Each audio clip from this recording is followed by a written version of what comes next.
A lot of people have been asking me how to practice if they've got hands that feel too small to play the exercises or to play songs on the guitar, solos on the guitar. So today we're going to go through 2 exercises you can do to improve your playing if you feel like your hands are too small to play the guitar. The first exercise is called the finger stretch drill. The way we do this is we start on the low E string, 1st fret with our index finger.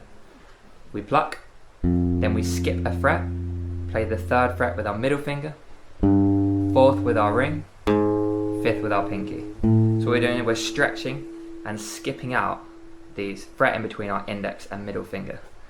After we complete that, we're going to move up a fret and repeat. So always skipping out the 2nd fret in the movement. You understand? So we go index, skip, middle, ring, pinky, move up a fret. We're going to keep doing that up until we get our pinky to the 12th fret, and then what we can do is start on the next string. Start on the A string and go up again. Another way to do this, which is quite good, is to, instead of move up the frets, you can move up the strings. So you can go here and then move up the strings. And I can already hear some of you saying my fingers might be too small to do this, or I haven't got the coordination to do that. So what we can do is another exercise, which is exercise 2, is the finger stretch slide drill. So if you can't reach, for example here, to that fret, like if that's too much of a big movement and your finger doesn't want to go or it's too small, what we're going to have to do is we're going to have to slide our hand up to reach that fret. So we're going to go index, skip, like the same as the finger stretch drill. We're going to come back to the 1st fret again, and instead of going here, we're going to go up another one.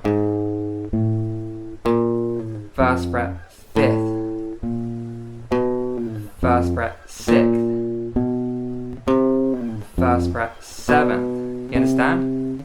This is going to be quite hard at first to like aim and time, especially if you've got a drum track on, like a lot of the exercises here at Finger Gym, to keep on time. But what I'd recommend is just starting really slowly and then building it up.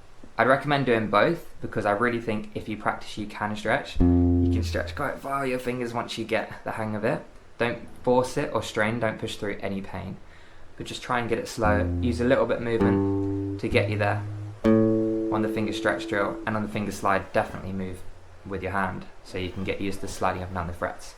This is really going to help you if you've got small hands or if you feel your fingers are too tight to reach certain frets. I've made a video where you can play along these 2 exercises with me. I'll put it on the screen now. The finger stretch drill and the finger stretch and slide drill, where we're going to do it and practice it together in real time. Go over to that video and practice along with me, and you can do it daily and get better alongside me here at Finger Gym. Thanks for watching, and I'll see you hopefully over on that practice video.